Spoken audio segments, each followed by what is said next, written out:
Um, I've seen FLCL, the original FLCL run. I actually really love it. I have it on Blu-ray actually.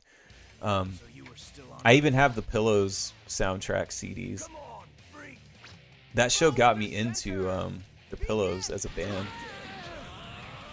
I had never heard of them before. It was like early 2000s, and yeah. Yeah, I remember that sort of like late 90s, very early 2000s era was an interesting time for anime because like for me, I had seen like that was still kind of the period where like I remember I called it and a lot of people just called it Japanimation. Like nobody called it anime. Everybody just called it Japanimation. Um because it was animation from Japan and um like at that point like late 90s like I had seen things like Akira and Appleseed and um Bubblegum Crash. I think it was Crash or Crisis. I can't remember which one. I think it was Crash. But it was a lot of this like oh, what was the company? Well, like Orion Video was putting out a bunch of stuff on VHS, and then it was like, was it Streamline or something like that? Was the company, and like they did a bunch of the dubs and everything. But like that's kind of like the stuff that I grew up on, and it was just whatever they would show on like sometimes they would show these things on HBO, and then like whatever I could rent at like Blockbuster, you know, your mom and pop video store. Um, and sometimes you would see the stuff in like catalogs and everything. But then, yeah, it got to be where like Cartoon Network really. I think Cartoon Network people owe Cartoon Network a lot for discovering Japanimation, anime in the West, because they started showing stuff and Toonami and all that kind of shit. Adult Swim. Contestant loses. Tough break. Better luck in the next But I tournament. think I think the very first Japanimation, the very first anime that I ever saw, or you know anything that was from Japan, was uh, there's this movie called Unico, and it's about a unicorn. And there's two movies. There's like I forget the subtitles, but there's two of them, and like one of them is like sort of like your typical like well I wouldn't even say typical because neither one of those movies are typical, but like there's like you know like a guy in a dark castle and he kind of kidnaps the girl sort of thing, but the girl is like a cat and like she turns into like a real girl and then he like kidnaps her or some shit. But anyway, he turns into like this like fucked up dragon at the end and like he's super huge and then you know Unico has to fucking kill him. But the one that got me was the other Unico movie, and it was like I don't know if it's like the magical adventure of Unico or something like that. But anyway, it's got like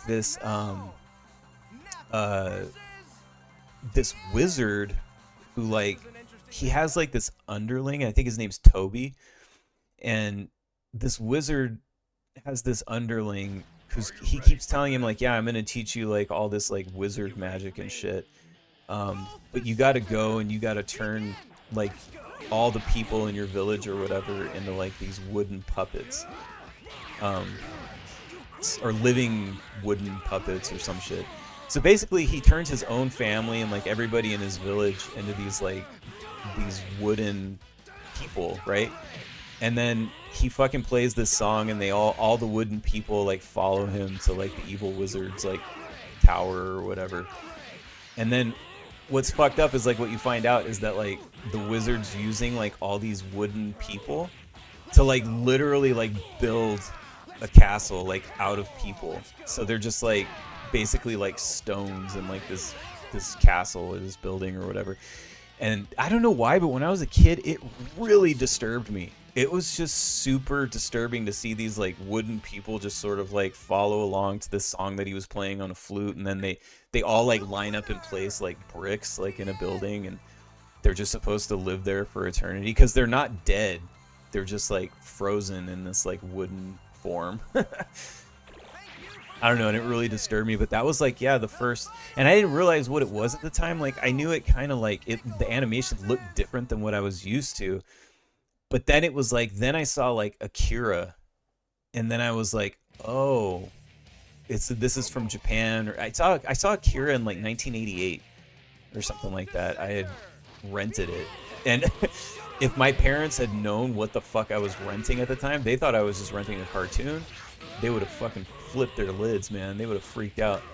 But you know, whatever. I was like, oh, this is from Japan, and I was like, so I guess that Unico thing that I watched must have also been from Japan, and I kind of put two and two together. But yeah, Akira would have been the second one that I saw. But Unico was the very first.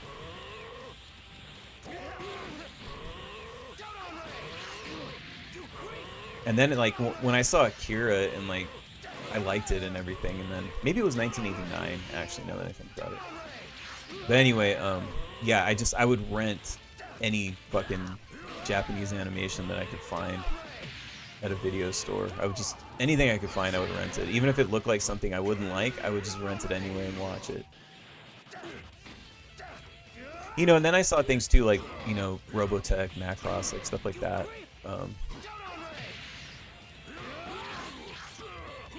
No, I'm gonna get KO'd, man. Oh, that was way too close. Showed said, I remember my neighbor showing me Akira, and my cousin showed me Princess Mononoke. Those were special to me because I really didn't know about anime at that point. At least not movies, yeah. The winner! Hell yeah. Man, I did like, what, like 4 of these? It's pretty good for never having played this game. Pretty decent. So everyone, until we meet again.